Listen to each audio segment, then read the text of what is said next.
from Karachi Press Corner. Today we have a special episode with special guest, yes, His Excellency, Honorable Ambassador of Indonesia, Mr. Adam Tugio. What was your first expression that you were like going to Pakistan, you posted in Pakistan? What was in your mind? And certainly excited because I spent most of my assignments overseas in, I guess, equally in Europe and in the US. I studied also in the US. I spent more than 9 years in the UN and the Europe also for almost 8 years. So, but living in the diplomatic, working in the diplomatic circus, a lot of surprise. We don't know, for instance, when I'm going to be posted, then it's a pleasant surprise for me to know that I will be posting here in Pakistan, because I know there's a lot of reservoir of goodwill between the two countries. The two countries, the biggest, two biggest Muslim populous countries in the world. There's a lot of shared values based on Islamic. We certainly, provide a good foundation for the bilateral relations to improve further. Oh, that's nice. And His Excellency, actually, right now we are facing a serious threat. That's COVID-19. It's still, Pakistan is also facing the worst situation right now. You know that. What about Indonesia? How you're just handling this COVID-19 in your country? Well, I think the COVID pandemic is a global concern. It is issues of international concern. So Indonesia, like Pakistan, also we are facing this COVID. What started as the health problems and become,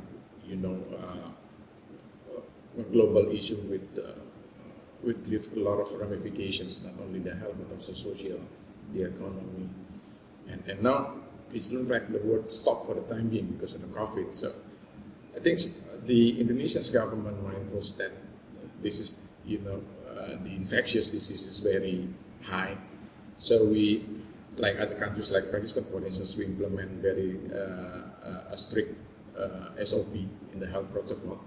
But the strategy, if I may describe the strategy, focusing on three things. Once we address the issues of the health emergency, we provide resources to address these health emergencies. The second issues of the providing a safety net, social safety nets, because of the COVID, many people they lost their job, they are unable to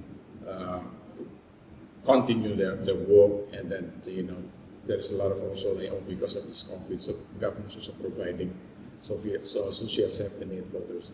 And the third, which is also very important, is to provide the economic incentive stimulus for the SMEs, because they are actually who are hard hit by this pandemic. So those on the national fronts. On the international fronts, we also call upon the international community to have a fair and equal distributions of vaccine, the COVID vaccine. So I think this is one thing that we keep voicing, keep calling, reminding all the countries not to use the vaccine nationalisms, because no one is safe until everyone is safe. So this is one thing that we are working together with the international community. And I guess simultaneously we also encourage people to recognize the contribution of the C virus, because with the C virus, the global supply chain, especially on the international trade, really depends on the C virus, because more than 75% of international trade actually goes through sea. So we initiated the UN resolutions on that, raising the awareness of the global community for the protections of C virus during the pandemic. All right, that's nice. There's a thing, we are just talking about the Pakistan and the Indonesian country. Both are the Muslim countries, and that's amazing. But 85% is the population of the Indonesia. But what do you think that how Pakistan and India, Pakistan and sorry, that's that's all in my mind. Anyways, Pakistan and Indonesia can further in their good, how they can get more connected and their make good connections, relationship. They are both are two Muslim countries. How we can work on this thing? Yeah, I prefer to use the approach of tripod. Look at the tripod. To have a stable tripod, Yes, that's a good exactly. the feet of tripod should be equally stacked. Yes. So if you look at the tripod and then you assume that one of the feet represent the social the political and security affairs. The second leg represents the economy, and the third leg represents the social cultural aspect. So the bilateral relations should be also taking into account that tripod approach if you want to to survive and also to continue further. We have to balance to some extent. Some bilateral relations might have more focus on politics, for instance. Now we need to balance it with more engagement in the economy, allowing the business sector, for instance, to have more interactions. And despite of COVID, for instance, nowadays we have also to be more creative in finding ways, for instance, creating a platform interactions, virtual interactions. Now we just, for instance, we just convened the virtual expo last month. We invited 10 business SMEs from Indonesia, and then we have like 70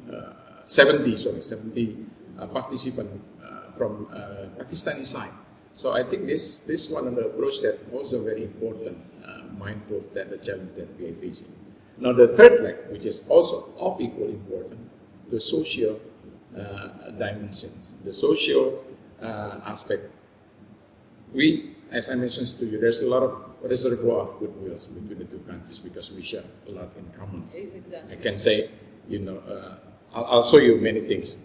There's another thing. There's a cam I was asking about. Yeah, the cam. Exactly. I'll show you. There's a lot of similarities. This is something that we are now working. Right. Hopefully, by the end of the year, we'll be able to present this as a course. You see, that's the cam. I was just asking. I'll give it to you to see how is similarities between the two countries in terms of the cultures. You look at, there's a lot of, in terms of cuisines, for instance. There is a lot of, even you just, flip on the Allama Iqbal, how Allama Iqbal's books also plays important roles in Indonesia. That's amazing, awesome. Seriously, I was not expecting this kind of a role, seriously. Mehndi, same, henna, kurta. Yeah. So if Pakistani people wants to travel to Indonesia, you don't need to worry that you can't find basmati, you can't find pakora, you can't find... I was asking the same question, Mr. Soni, that why we are not seeing the food from your country, the way you should promote your food and everything. We are missing that kind of element over here in our country. We love to explore the food and everything. See, so the food amazing. Pakoras. Yeah, you see pakoras, you have chicken tikka, basmati rice, I don't recall what others. There's a lot of similarities in terms of cuisine. So I encourage you to go to You love spicy food very much? I love it. Most of Indonesians love spicy Then you must visit Karachi. Seriously, you will get special best spicy food in Karachi, not in Islamabad. It's not that I'm from Karachi or Karachi. Seriously, the main that special food is in Karachi. You just explored. I don't know. You know about the Golgappas? Okay. You know about Golgappas? Yes. And seafood. Yes, seafood as well. You love seafood? I love it, and especially seafood because So Islamabad is land city, right?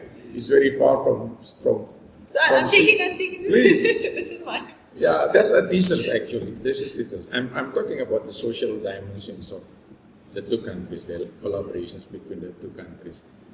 The educations, we have like 10 universities in Indonesia. They have collaborations also with, I guess similar number, right? 10 universities in Pakistan. So there is a lot of intention from the Indonesian side to study here. But most of them nowadays, they studied Islam studies of Quran, Islam studies, because I think Pakistan is halfway to the Middle East. So instead of going to Middle East to study Quran, you have alumni Iqbal, you have a lot of scholars, Muslim scholars. People in Indonesia, they want to travel here. No, since you're talking about the Islamic education, what about in Indonesia? What about how institutions over there, like institution regarding this religious studies? How are they in your country? We wanted to know. Yeah, we have. As you saw in the similarities books, we also have madrasah boarding schools in Indonesia, and this is one of the aspects whereby I'm very keen also to have collaborations with Pakistan. I understand Pakistan's now you launched the review curriculums and also the financings of the madrasah, which is very important. People are very connected with the madrasah still. Yeah. People usually send their children to the madrasa. They really are precisely, and especially because I think one of the aspects in madrasa which the noble cause of madrasa, because they offer education for free. Most of them are free actually. Education for free for people who have unfortunate unable to send their children to the school. So madrasa provide a free education with meals, with everything. So you have any program with the Pakistan to start regarding the madrasa and such? No, I'm still we're still on the preliminary discussions with the IIUI, the Islamabad Islamic International University, to have some sort of collaborations in exchange views, sharing best practices on the management of madrasah, because I think the facts that not all the students who graduate from madrasah, they can be preacher, they can become ulama. They have some of them may have to compete with other in finding job, normal job. So I think what we learned is that the madrasa also should be equipped with the today's knowledge, like kimia, math, Exactly. because we want to prepare those who the potentials of graduate to compete with other in their. So this is something that we are very keen also to have. To provide the forums not only for the Pakistan and Indonesia but also to other Islamic countries to exchange best practices, how they review the curriculums, how to put emphasis on the curriculum, because I learned that some countries like Turkey, for instance, they have also very excellent curriculum of madrasa. Madrasa they have the element, the basic knowledge of madrasa, but once you finish the madrasa, for instance, there are ample selection for those who wants to become engineer, for instance. You go to this way. If you want to become the economist, you go to take this way. So, the curriculum in madrasa in Turkey, what Alliance is providing a good basis for the graduate. So this is something that I would like also to learn, and we already have some preliminary discussions with the IIUI, how we conduct this kind of exercise together in inviting other the Islamic Muslim countries. So that's look at the tripod. Yes, I'm just coming to the tripod. You look at the tripod, and those approach that I think we have to do. That's a very impressive example. Seriously, I really like the example of the tripod. I was like, okay, that was not in my mind. Sometimes you put more emphasis on one side. Then we need to make a balance. We need to balance it with others. All right, just coming back to my questions. All right, that's the same regarding about the trade. That both countries have a lot of potential for the trade. So how you can improve the both countries' trade war? Well, the trade now, despite of the COVID pandemic, I think we enjoy the bilateral trade. In terms of the number, for instance, a bit increasing 8%. But if you look into details, you see we need to diversify the export and import. I understand that most of the Indonesia export to Malaysia are palm oil and coal, for instance. We need to diversify to other products. Likewise, in Pakistan, we import from Pakistan agriculture product in addition to the pharmaceutical and textiles, because textiles is one of the biggest industries in Pakistan, whereby Pakistan have the comparative advantage.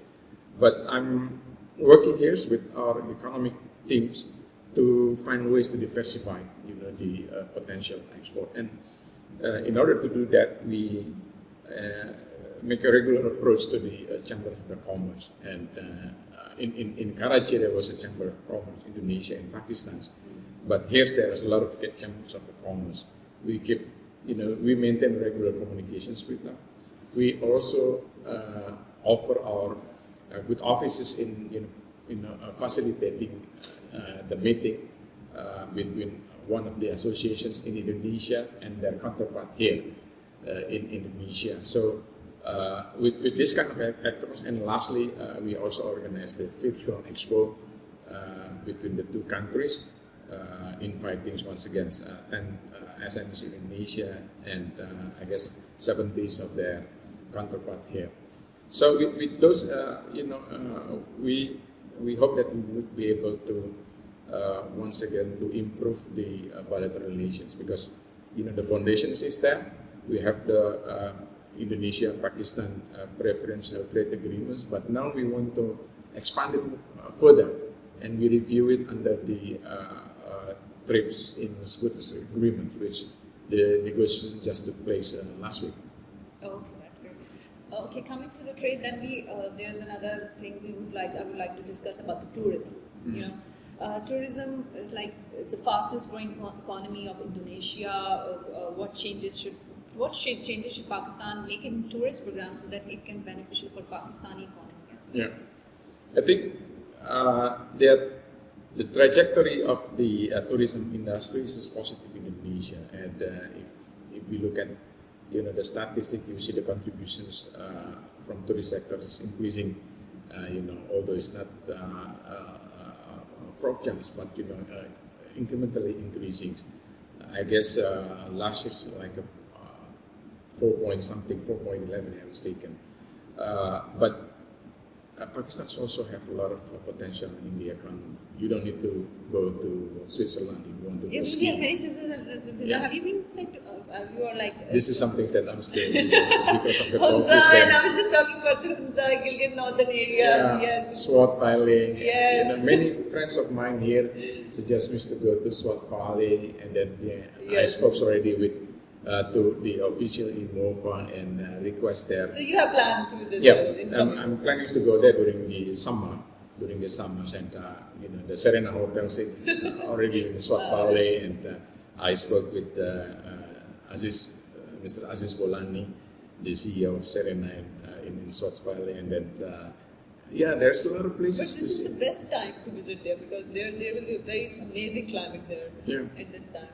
I think what based on our experience, what the government needs to do is to make a plan.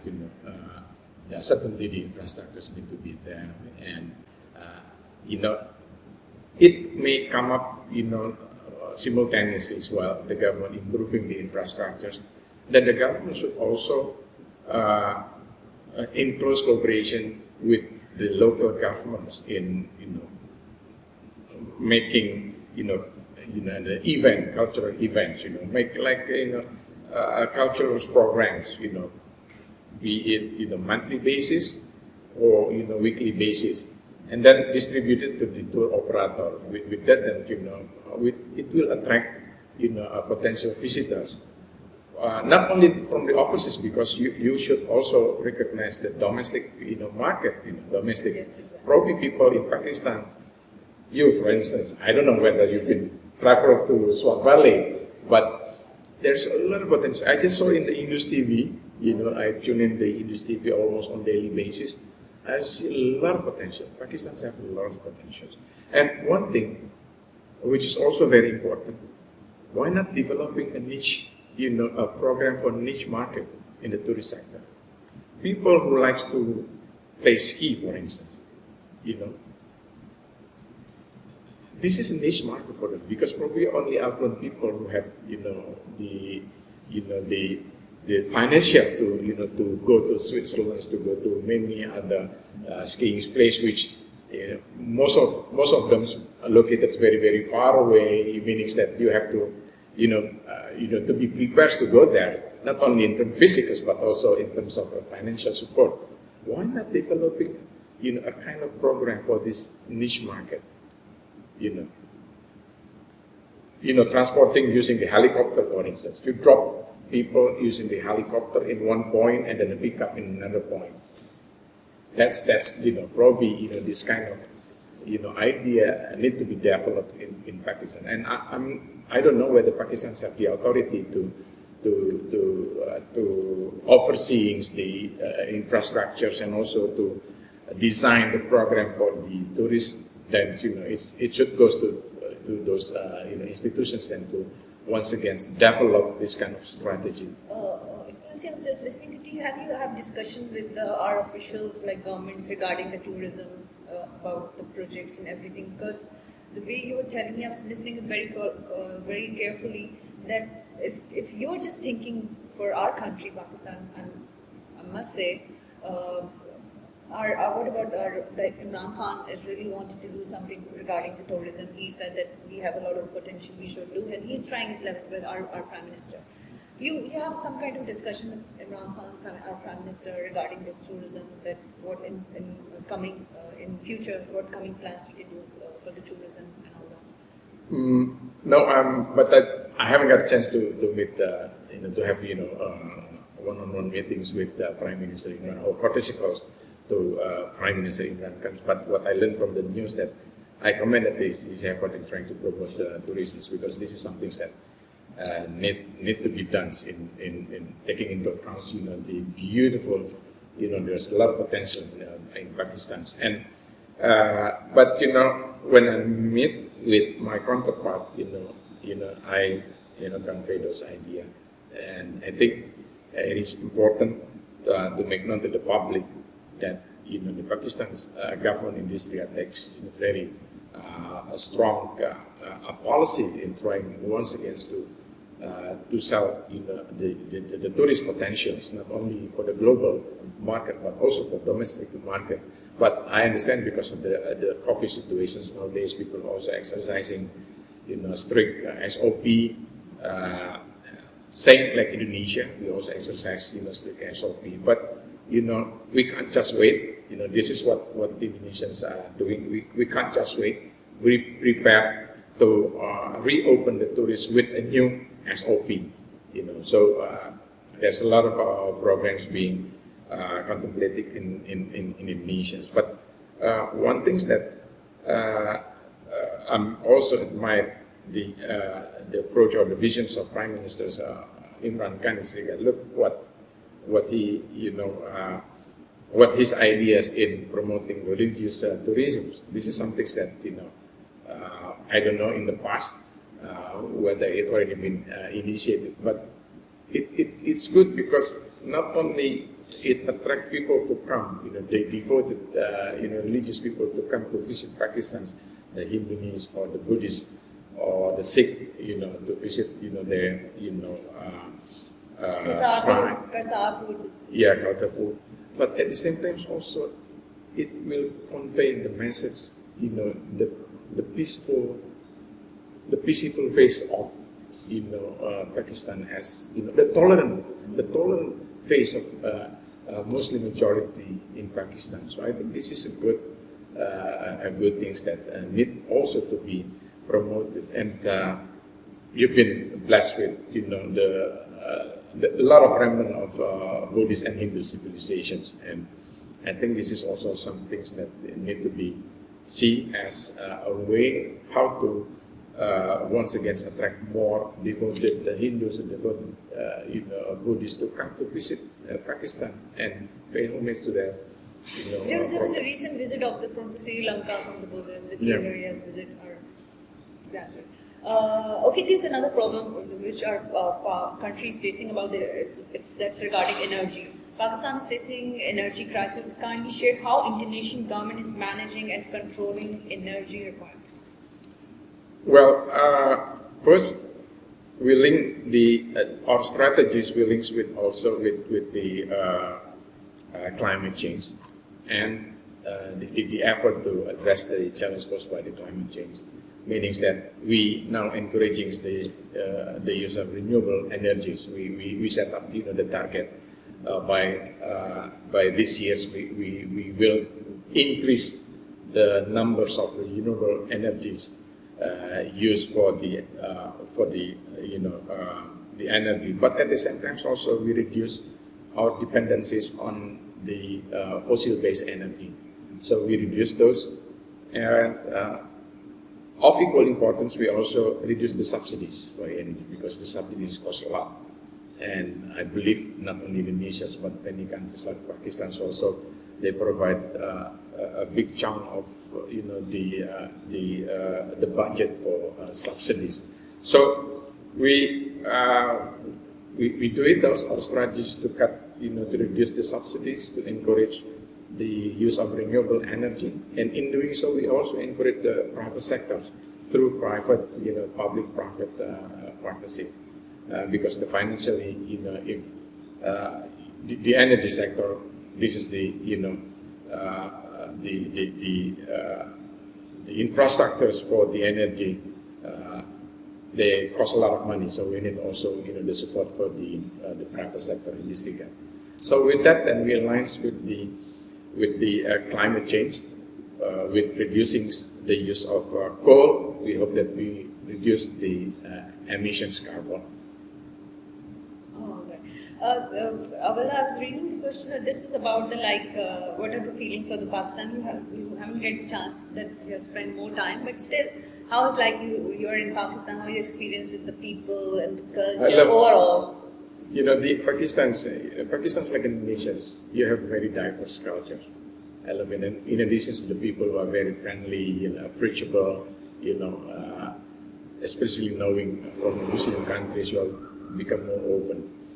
And what I learned is that Pakistani people, they are also very dynamic. And very interestingly, that the two countries also enjoying the demographic bonus. If you look at the demography, you see that the majority of our populations are young people. The probably generations millennial. So I think what I am doing here, supported by my staff, is how to connect people to peoples, because bridging the cultural foundations or the cultural root is very important for the long terms of the sustainable relationship between the two countries. As being a journalist, I'm also a woman, I just wanted to know what about the Pakistani women, the women who is working in their fields, how you feel they are there's a perception of the Pakistan, okay fine, about the women, they are they stays home, sort of a thing. You found the same perception or something new that Pakistani women are working in their field openly, freely? I was caught by surprise when you rightly mentioned, because there's a lot of narrative about that. Yes, exactly. In the media and also in the books, written by usually from the Western. But nowadays, it is not the first time for me to have dialogues with women. Women play important role in Pakistan. In very this is was very influenced important professions like journalists, TV anchor, journalists, and if I look at the local newspaper, there's a lot of articles